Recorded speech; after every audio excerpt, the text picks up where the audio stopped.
विश्वनाथ ओगड़दानी त्रिकालदर्शी कैलाशी अविनाशी भगवान शिव, जिनकी पुनित पावन पवित्र शिव महापुराण की कथा बाबा देवादिदेव महादेव की कृपा से, करुणा से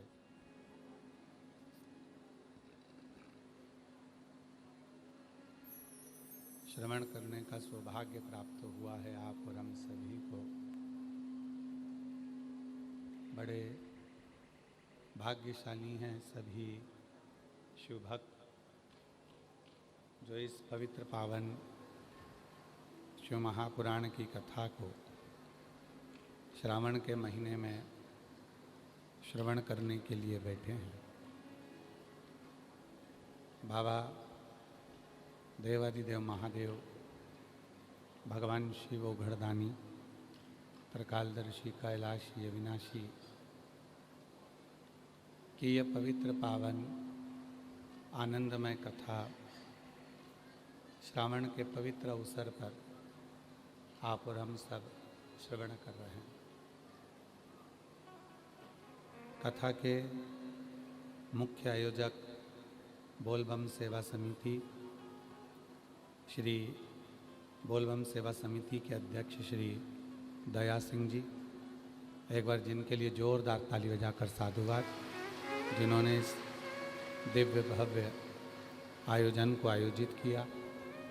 बोलबम सेवा समिति कई वर्षों से लगातार ऐसे ही शुभ कार्य करती आई है और आज अपने ऐसे ही दिव्य आयोजन के साथ में बोलबम सेवा समिति श्री दया सिंह जी ये दिव्य शिव महापुराण की कथा को आयोजित कर रहे हैं। एक बार जोरदार ताली बजाकर उनके लिए साधु का। मुख्य यजमान श्रीमान सिंह, श्रीमती टीना सिंह जी, श्री रमेश सिंह जी, लाखन सिंह जी, निर्मला सिंह जी, सीता सिंह जी, निर्मला सिंह जी, जितेंद्र सिंह जी, श्री विश्वनाथ सिंह जी। एक बार सभी यजमान परिवार के लिए जोरदार ताली बजाकर उनका साधुवाद, वंदन, अभिनंदन। और तेरी कृपा बिना न हिले एक भी अणु लेते श्वास तेरी कृपा से तनु तनु। घन क्या करूं मैं लाखों के ढेर का, चपटी बहुत में है खजाना कुबेर का। हे गंगाधार मुक्ति द्वार ओमकार तू, भोले ओमकार तू। आयो शरण तिहारी शंभु तारकार तू। भगवान शिव ओघड़दानी त्रिकालदर्शी कैलाशी अविनाशी भगवान शिव की श्रावण के महीने की यह पवित्र पावन कथा आप और हम श्रवण करने के लिए बैठे हुए हैं।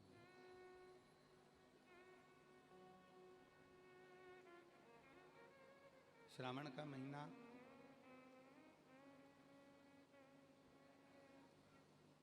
यदि देखा जाए, श्रावण श्रवण के लिए, सुनने के लिए,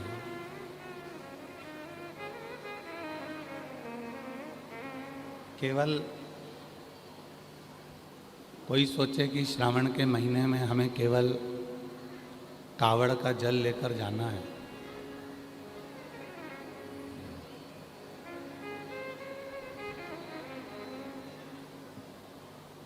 कोई विचार करे कि हमें श्रावण के महीने में केवल शिव जी का अभिषेक करना है, कोई विचार करे कि श्रावण के महीने में मुझे 12 ज्योतिर्लिंग करना है, पर शिव महापुराण की कथा कहती है कि श्रावण का मतलब है श्रवण करना। 12 ज्योतिर्लिंग भी जाओ, तीर्थ भी जाओ, कावड़ भी चढ़ाओ, पर उसके साथ में भगवान शिव की पवित्र कथा को श्रवण करो, सुनो।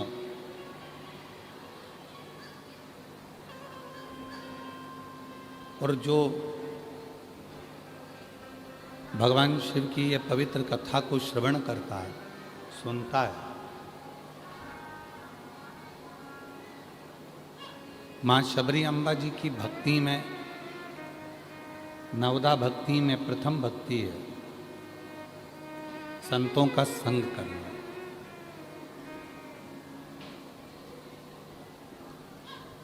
और संतों का संग कर कर भगवान की कथा को, भगवान के भजन को, भगवान के स्मरण को श्रवण करना।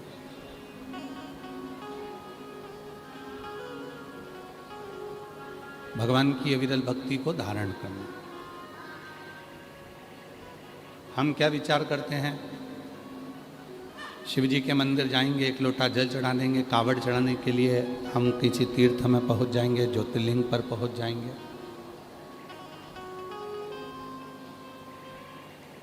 पर शिव महापुराण की कथा कहती है, शिव को प्राप्त करने का सबसे सुंदर यदि कोई साधन है तो भगवान शिव की शिव महापुराण की कथा को श्रवण करने बैठ जाओ, उससे सुंदर कोई साधन हो ही नहीं सकता।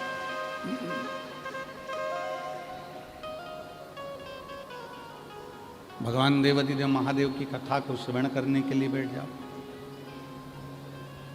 भगवान शंकर की पवित्र कथा को सुनने के लिए बैठ जाओ, उससे सुंदर कोई साधन नहीं हो सकता। क्या मिलता है सुनने से, क्या मिलता है श्रवण करने से? तो कहा, जब मनुष्य शिव के मंदिर में प्रवेश करता है,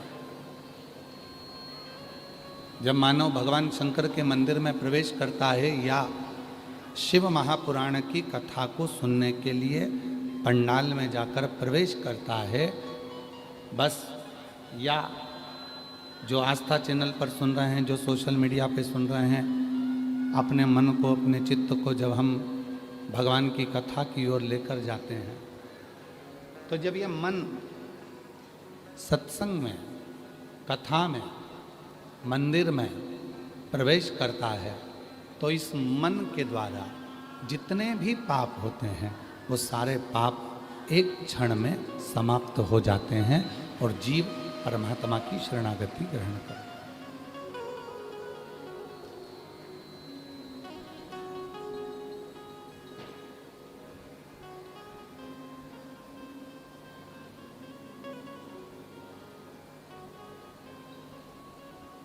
और शंभू शरणे पड़ी मांगो घड़ी रे घड़ी, दुख काटो दया करी दर्शन आपो। शंभु शरण पड़ी मांगो घड़ी रे घड़ी, दुख काटो दया करी दर्शन आपो। शंभू शरण पड़ी मांगो घड़ी रे घड़ी, दुख काटो दया करी दर्शन आपो। सत्संग में, मंदिर में, भगवान की शरणागति में कौन जाता है? किसको भगवान अपनी शरणागति में बुलाता है?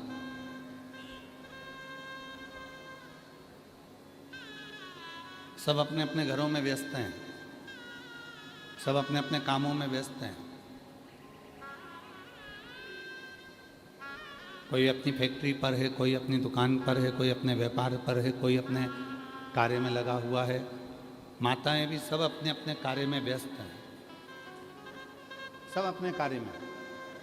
पर यदि आप सूचना मिलने पर कि हमारे भिलाई में जयंती स्टेडियम में शिव महापुराण की कथा चल रही है, सूचना मिली, सबको मिली, पर इतने बड़े भिलाई में से भगवान उसी को अपने पंडाल में बुलाता है जो भगवान का रिश्तेदार होता है, शिव का रिश्तेदार। शिव का कोई संबंध उसका पुराना है।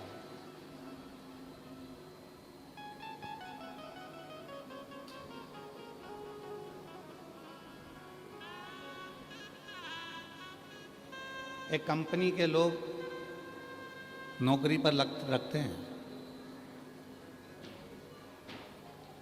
यहाँ की जो सरिया कंपनी होगी, लोहे की कंपनी होगी, तो यहाँ की जो कंपनी वाले होंगे वो कंपनी वाले भी बहुत सारे एजेंट रखे होंगे। उनसे कहा होगा कि हमारी कंपनी का माल लो और इस कंपनी के माल को बेचो। सीमेंट की कंपनी वाला है तो वो भी बेचता है, कपड़े वाला है तो वो भी बेचता है, लोहे वाला है तो वो भी बेचता है। सबने अपनी अपनी कंपनी बनाई है और उस कंपनी का माल सब बेच रहे हैं। पर हर दुकान पर वो कंपनी का माल नहीं मिलेगा। कोई कोई दुकान ऐसी चिन्हित कर दी जाती है कि कंपनी का माल आपको यहाँ प्राप्त हो। उसी तरह भगवान देवाधिदेव महादेव ने भी आपको और हमको, जितने भी ये लाखों करोड़ों जितने भी शिव भक्त संसार में हैं, जो भगवान शंकर को एक लोटा जल चढ़ा रहे हैं, जो शिव के मंदिर जा रहे हैं, जो शिव पुराण सुन रहे हैं, या जिनका मन शंकर जी में लगा हुआ है, जो शिव को किसी भी रूप में भजते हैं, ये निश्चित है कि आप और हम उन शिव की कंपनी के हैं और उसकी कंपनी का कार्य कर रहे हैं। उसकी कंपनी क्या कर रहे हैं संसार सागर में आकर? आप और हम क्या कर रहे हैं? और हमें विश्वास है जितनी छत्तीसगढ़ की मेरी जीजियाँ बेटी हैं, जितनी छत्तीसगढ़ के मेरे जीजा बेटे हैं, जितनी बेटियाँ बैठी हैं, जितने बेटा बैठे हैं, जितने मेरे बुजुर्ग माँ बाप बैठे हैं, हमें भरोसा है, पूरा विश्वास है। आप जितनी कथा यहाँ से श्रवण कर कर जाते हो, उस कथा में से 7 दिन की कथा में से कुछ कथा अपने जीवन में ऐसी उतार लेते हो कि जब किसी की ज़िंदगी में दुख तकलीफ आता है तो आप वो कथा उसको बता देते हो और उसको फायदा मिल जाता है। समझो आप शंकर के गण हो और शिव का गण ही कोई मार्ग बता है।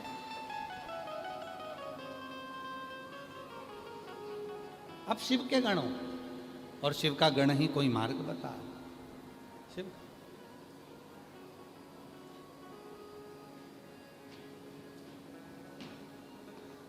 कितनी परीक्षा लेता है बाबा। हम गाड़ी में आ रहे थे तो श्री दया सिंह जी से हम कह रहे थे कि दया सिंह जी, भोले बाबा बिना परीक्षा के कोई कार्य होने नहीं देता है। तो दया सिंह जी कह रहे थे, गुरुजी जब से कथा चालू हुई है तब से रोज प्रतिदिन पानी की झड़ लगी पड़ी हुई है, पानी की। तो हम उनसे कह रहे थे कि दया सिंह जी, कोई पुण्याई होती है तब अपने क्षेत्र में जलवृष्टि अच्छी होती है। ये तुम्हारी पुण्याई है और इन शिव भक्तों की पुण्याई, जो इतनी जलवृष्टि हो रही है, ये शिव की उदारता, ये शिव की कृपा। और परीक्षा कितनी है? हम आपसे पूछें, जरा उत्तर देना, जितने भी छत्तीसगढ़ वासी बैठे हैं और जितने भी भिलाई के लोग हैं, बाहर से आए हुए लोग बैठे, जितने शिव भक्त बैठे हैं, उत्तर दोगे? बोलो तो। तुम्हारे घर में शादी है, बारात आ रही है, बारात में 60 लोग हैं, 70 लोग हैं, 100 लोग हैं, पत्रिका बाटी है, 300 आदमी का खाना है, 300 आदमी का भोजन है, और तुमने पूरी तैयारी करी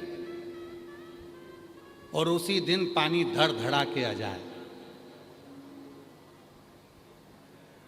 अब 300 तो तुम्हारे मेहमान आने वाले, 100 बाराती, 60 घराती, घर के लोग, और पानी केकी में रुकूं नहीं। विचार करिएगा, व्यवस्था ठीक हो सकती है क्या? जम के बोलो जरा। नहीं। पर मैं भिलाई क्षेत्र के कलेक्टर, एसपी, एसएसपी और यहाँ के सभी अधिकारियों को और बोलबम सेवा समिति को और दया सिंह जी को साधुवाद देता हूँ कि 2 दिन से लगातार 1 मिनट के लिए पानी बंद नहीं हो रहा, उसके बाद भी व्यवस्था भगवान की कृपा से सुचारू चल रही है।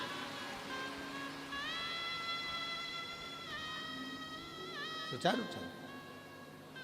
और इतने टेंट भरे पड़े हैं, 1 2 3 4 5 टेंट में इतने भक्त हैं कि लोग छाता लगा लगा कर पीछे हैं। आस्था चैनल वालों जरा पीछे का कवरेज करिए। इतना टेंट भरा पड़ा है, उसके बाद भी लोग छाता लगा लगा के पीछे, पूरे के पूरे छाता लगा लगा कर पूरे लोग बैठे हुए। टेंट भरे होने के बाद लोग छाता लगा लगा के चारों तरफ बैठे। ये शिव और ये भक्ति, तुम्हारा समर्पण, तुम्हारा स्मरण, तुम्हारा कीर्तन, तुम्हारा मंत्र जाप, ये खाली नहीं जाता, ये खाली नहीं जाता।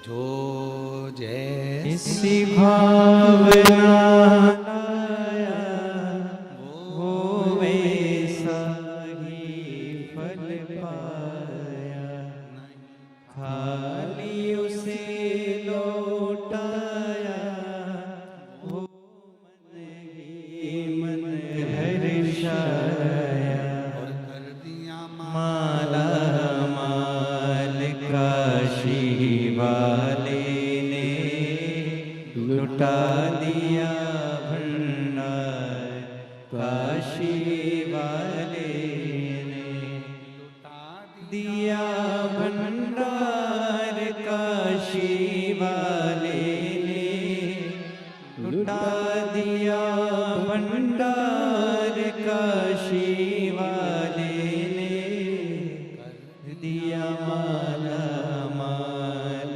काशी वाले ने लुटा दिया भंडार, काशी वाले ने।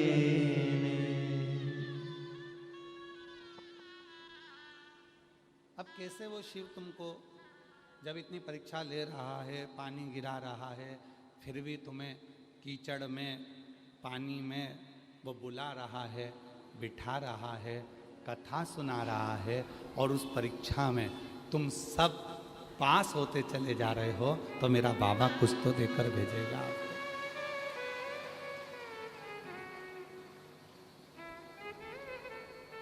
कुछ तो कृपा करेगा वो आप पर, कुछ तो करुणा करेगा वो आप पर। स्वयं माता पार्वती जी ने भी चंचुला देवी से यह प्रश्न किया।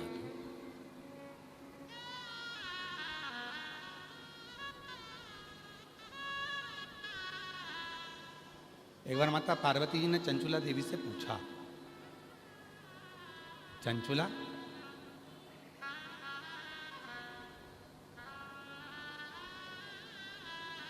तो यहां तक कैसे पहुंची?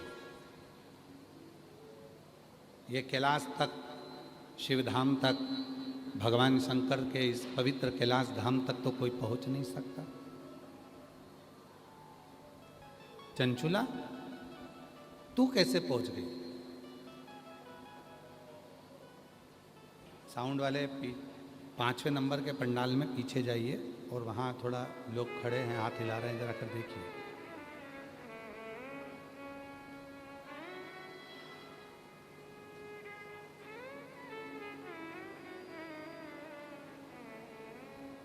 चंचुला, ए चंचुला,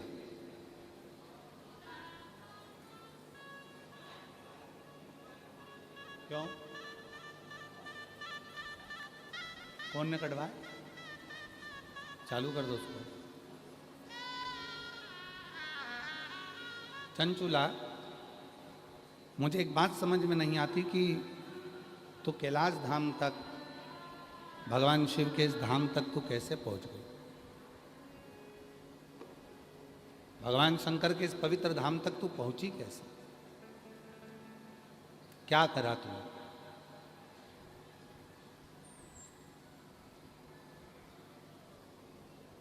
चंचुला बोली, मेरे जीवन का बहुत दुख है, बहुत दुख। कोई छोटा मोटा दुख मेरी जिंदगी का नहीं है, मेरे जीवन में बहुत दुख है, बहुत तकलीफ। और कल कथा में कहा था, जूते की दुकान पर एक जूता नहीं बिकता है, जूते की दुकान पर जोड़ी से जूता बिकता है। 8 नंबर का जूता लोगे तो 2 ही जूते मिलेंगे, एक इस पाँव का, एक इस पाँव। उसी तरह जीवन में जब हम जन्म लिए हैं तो हमारी जिंदगी में 2 ही चीजें हैं, एक सुख और एक दुख। और ये दोनों चीजें हमारे साथ में सब में चलती हैं। कोई करोड़पति बन जाए, धनपति बन जाए, वैभवपति बन जाए, सत्तापति बन जाए, बहुत दौलत का अधिकारी बन जाए, जिसके पास में खूब सारा पद मिल जाए, कुर्सी मिल जाए, प्रतिष्ठा मिल जाए, यश मिल जाए और खूब वैभवपति हो जाए, और ये सोचे कि मेरी जिंदगी में दुख नहीं आएगा, तो ये तो व्यर्थ की बात, व्यर्थ। दुख तो आएगा, तकलीफ तो आएगी, कष्ट तो आएगा, और वो कष्ट को, वो दुख को, वो तकलीफ को कोई दूसरा भी नहीं मिटाएगा, उसको आपको खुद को मिटाना पड़ेगा, स्वयं।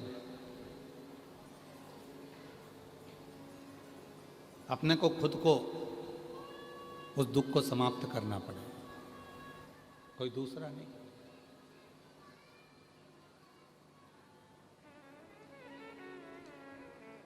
कल हम शाम को जब अग्रसेन भवन में जब पहुंचे, जहां रुके हैं भिलाई में, तो वहां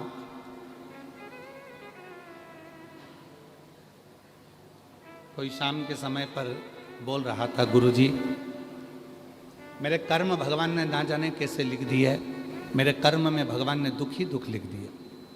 हमने कहा, देखो भैया, आप कह रहे हो कि भगवान ने आपका कर्म लिखा है, पर सही मायने में तो यह है कि अपना कर्म परमात्मा कभी नहीं लिखता, अपना कर्म अपन खुद लिखते हैं।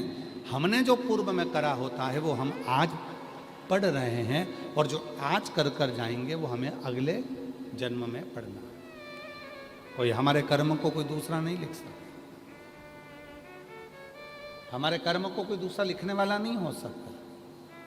हमारे अपने कर्म को हम स्वयं लिखते हैं, स्वयं। इसलिए आपको कल भी कहा था, हिम्मत बुरे कर्म कर बंदे वरना पछताएगा, भगवान की आंखों से तू बच नहीं पाएगा, तू बच नहीं पाएगा। अरे ओ अज्ञानी मत कर नादानी, अरे ओ अज्ञानी मत कर नादानी। तेरे कर्म का फल भी तू ही पाएगा, जैसा किया तूने तेरे आगे आएगा। मत बुरे कर्म कर बंदे वरना पछताएगा, भगवान की आंखों से तू बच नहीं पाएगा, तू बच नहीं पाएगा। चंचुला देवी कहती है कि मैं बड़ी दुखी हूं। पार्वती जी बोल रही हैं कि दुख तो मेरे को मालूम है, तेरी जिंदगी में कितना दुख है, पर तू ये मुझे बता कि तू यहां कैसे पहुंच गई?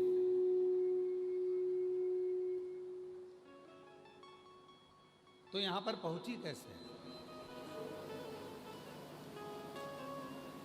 लोग मरने के बाद इतनी जल्दी कैलाश नहीं आते,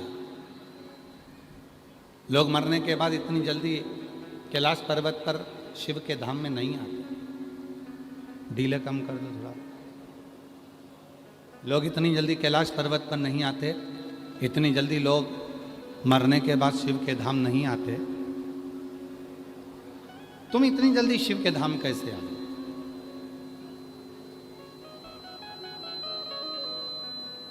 क्या कारण? चंचुला कहती है,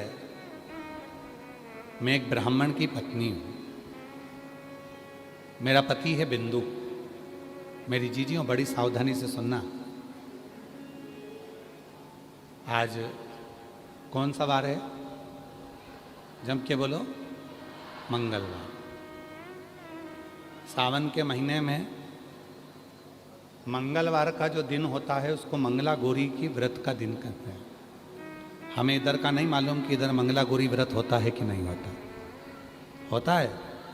आप लोगों का है व्रत? इधर साइड भी होता है मंगला गौरी? तो जितनी भी मेरी जीजियाँ मंगला गौरी व्रत कर रही हैं, सबके चरणों को मैं नमन करता हूँ, प्रणाम करता हूँ। आप सभी को मेरी ओर से अखंड सौभाग्यवती होने का मंगला गौरी व्रत की बहुत बहुत बधाई। बहुत बहुत। आज ये कथा मंगला गौरी व्रत के दिन इसलिए सुना रहे हैं जिससे जितनी भी मेरी जीजियाँ हैं, जो जिस कामना से आई हैं, भगवान उनके हाथ का चूड़ा, पाँव की बिछुड़ी, मांग का सिंदूर, मस्तक की बिंदी मेरा भोले भंडारी मंगला गौरी व्रत की साक्षी में पूर्ण करे। खूब आनंद के साथ अखंडता उनके जीवन में हो और अखंड सौभाग्यवती हो, ये भाव से आज ये चंचुला देवी का चरित्र अपन लिया है।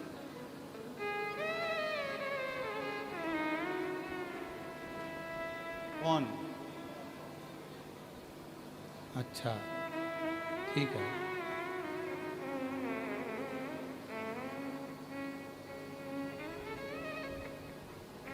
तो आज ये मंगला गौरी का जो चरित्र, मंगला गौरी के दिन में, आज मंगला गौरी व्रत के दिन पर जो चरित्र आया है उसको सावधानी से सुनो। चंचुला देवी कहती है, मैं ब्राह्मण की पत्नी हूं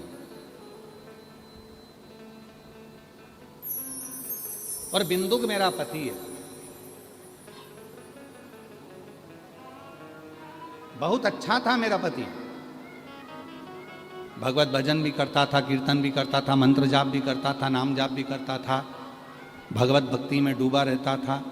पर उसकी जिंदगी में कुछ ऐसे मित्र आ गए जिन मित्रों ने मेरे पति की दशा को बदल दिया,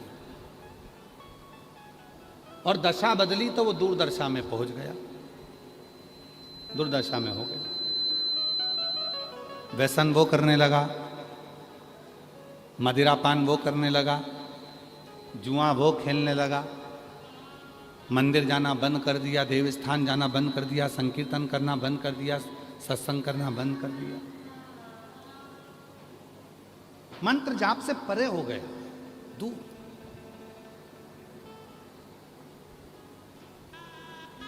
आखिरी में पैसे की भूख इतनी बढ़ गई, धन की भूख इतनी बढ़ गई कि मेरा पति चोरी करने लगा और चोरी का धन लेकर जा रहा था, और वो चोरी के धन को दीवार पर चढ़कर चोरी के धन को लेकर जा रहा था। उसको नहीं मालूम था कि साइड में कुआं है, उस कुएं के जल में मेरा पति गिर गया और गिरते ही मेरे पति के प्राण छूट गए। वो प्रेत योनि में चला गया।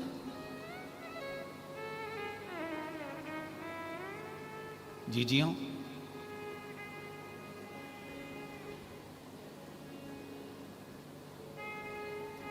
मंगला गौरी व्रत जो माताएं करती हैं उनको तो मालूम होगा कि श्रावण के महीने में मंगलवार के दिन यह मंगला गौरी व्रत होता है।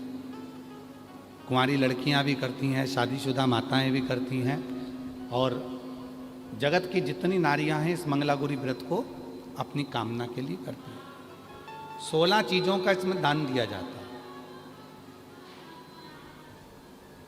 16 वस्तुएं इसमें दान करी जाती हैं, 16 चीजें इसमें दान किए जाते हैं। चंचुला देवी ने जैसे ही देखा कि मेरा पति प्रेत योनि में पड़ गया और इस प्रेत योनि में पड़ने के बाद इसकी गति नहीं होगी, इसकी गति नहीं हो सकती, अब इसको प्रेत योनि से मैं मुक्त कैसे करूं? मैं क्या करूं? मैं क्या करूं कि ये प्रेत योनि से मुक्त हो जाए?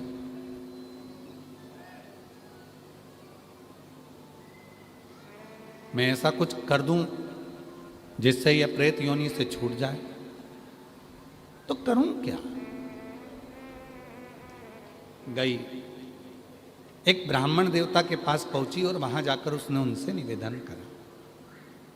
ब्राह्मण देवता ने कहा, तुम्हारी पति तो इतना गलत था, जुआ खेलता, मदिरा पीता, मांसाहार करता, वेश्यावृत्ति करता, गलत काम करता, तो उसको तो प्रेत योनि में जाना ही था। डीले कम कर दो, डीले कम कर दो। उसको तो प्रेत योनि में जाना ही था। अब उसके लिए क्या करोगी? चंचुला देवी ने ब्राह्मण देवता से कहा, बाबा मैं भी ब्राह्मणी हूं, ब्राह्मण की पत्नी हूं, पर बात इतनी सी है कि मेरा पति स्वप्न में आता है और बोलता है कि मेरी मुक्ति नहीं हुई, मेरा मोक्ष नहीं, प्रेत की योनि में पड़ा, भटक रहा। कभी वो मुझे श्वेत कपड़े में दिखता है, कभी मुझे वो सफेद वस्त्र में नजर आता है, कभी एकदम विकराल सा रूप रख लेता है, कभी उसके दांत बड़े नजर आते हैं, कभी उसकी बड़ी बड़ी आंखें नजर आती है, कभी बाल बिखरे नजर आते हैं, कभी उसका स्वरूप मुझे समझ नहीं आता, उसका स्वरूप क्या है। मेरे को समझ में नहीं आता कि उसका स्वरूप क्या है। मैं उसको जान नहीं पाई, मैं बड़ी दुखी हूं। ब्राह्मण देवता ने कहा कि अगर तुम्हारा पति प्रेत योनि में है तो उसके लिए तुम्हारे को मैं एक संत का पता देता हूं, संत के पास जाओ, उस साधु से पूछो। साधु के पास गई, बाबा जी मेरा पति प्रेत योनि में पड़ा हुआ है, उसकी मुक्ति नहीं हो रही है, उस मुक्ति का मैं जतन क्या करूं, उसकी मुक्ति का साधन क्या करूं, उसकी मुक्ति के लिए मैं करूं क्या, उसकी मुक्ति के उपाय क्या करूं? शंभु शंभु शंभु शंभु शंभु शंभु शंभु, उसकी मुक्ति का मैं यत्न क्या करूं, उसकी मुक्ति का उपाय क्या करूं? शंभु शंभु शंभु शंभु शंभु शंभु, उसकी मुक्ति का मैं यत्न क्या करूं, उसकी मुक्ति का मैं उपाय क्या करूं, क्या उपाय करूं, क्या यत्न? आप जो बताएं मैं यत्न करने को तैयार, मैं उपाय करने को तैयार। आप जो उपाय बोलोगे मैं वो उपाय कर लूंगा। संत ने कहा,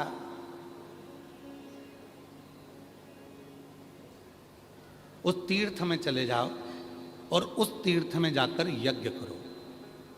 वो यज्ञ 11 दिन तक चलना चाहिए, और 11 दिन तक अगर वो यज्ञ चलेगा और उस यज्ञ में तेरे पति को मुक्ति मिल जाए। एक यज्ञ करवा लिया चंचुला देवी ने, पर पति को मुक्ति नहीं। आज ये चरित्र निकला है तो मेरी जितनी जीजियां बैठी हैं कि चंचुला देवी ने श्रावण के महीने में जो मंगला गौरी व्रत का जो कर्म यहाँ पर वर्णन आता है, बड़ी प्रेम की कथा है, आप बहुत सावधानी से सुनिएगा। संसार की पहली स्त्री थी चंचुला देवी, संसार की पहली नारी थी चंचुला देवी, जिसका पति मर गया था, प्रेत योनि में पड़ गया था, और प्रेत योनि में पड़ने के बाद भी चंचुला देवी वेधव्य होने के बाद, विधवा होने के बाद, मंगला गौरी की कृपा से, शिव की कृपा से, मां जगत जननी की कृपा से वापिस अखंड सौभाग्यवती हुई थी और पति के लोक को चली गई। आज संपूर्ण देशवासी जितने आस्था चैनल पर सुन रहे हैं, जितने फेसबुक यूट्यूब पर सुन रहे हैं, जितने सोशल मीडिया पर सुन रहे हैं, और जितने इस भिलाई जयंती स्टेडियम की पवित्र धरा पर कथा को श्रवण कर रहे हैं, अपने जीवन में उतारिएगा। आज की कथा आपके जीवन को सुख प्रदान करने वाली, आपके जीवन को लाभान्वित करने वाली।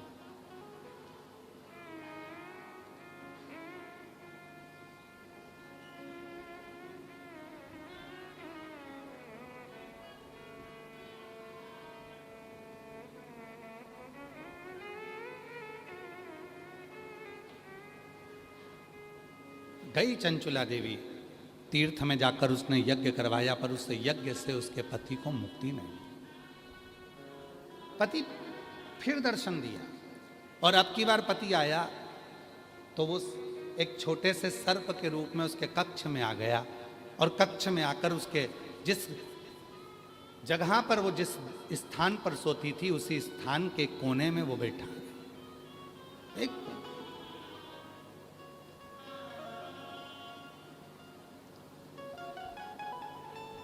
फिर उसको आवाज आई, मेरी मुक्ति नहीं, मेरी मुक्ति नहीं। फिर गई बाप जगह तो कहा, इतने महीने तक आपको व्रत रखना पड़ेगा और उस व्रत को रखने के बाद इतना सामग्री आपको पूजन कराना पड़ेगा और इतनी सामग्री का आपको दान देना पड़ेगा। चंचुला देवी ने व्रत रखा। कहते हैं 2.5 वर्ष तक चंचुला देवी उस व्रत को करती रही। 2.5 वर्ष जो व्रत संत ने बताया था वो 2.5 वर्ष तक चंचुला देवी ने करा। 2.5 वर्ष में चंचुला देवी केवल जल का आचमन करती थी। जल का आचमन चंचुला देवी करती थी, उसके सिवाय कुछ ना लेती थी। ऐसी दुर्बल सी चंचुला देवी 2.5 वर्ष में हो गई थी। 2.5 वर्ष में एकदम दुर्बल हो गई थी। कुछ भी शरीर में नहीं था, केवल हार्ड शरीर में हड्डियां ही हड्डियां थी और ये चमड़ी थोड़ी सी चढ़ी हुई थी, मांस पूरा गल चुका था। चंचुला देवी एकदम दुर्बल हो गई थी, एकदम दुर्बल। पूरा व्रत कर लिया, दान कर लिया, पुण्य कर लिया, उपवास कर लिया, यज्ञ कर लिया। अब चंचुला देवी ने विचार करा, अब तो मेरा पति को प्रेत की योनि से मुक्ति मिल गई होगी। चंचुला देवी वापिस अपने घर पर आई। घर पर आकर चंचुला देवी ने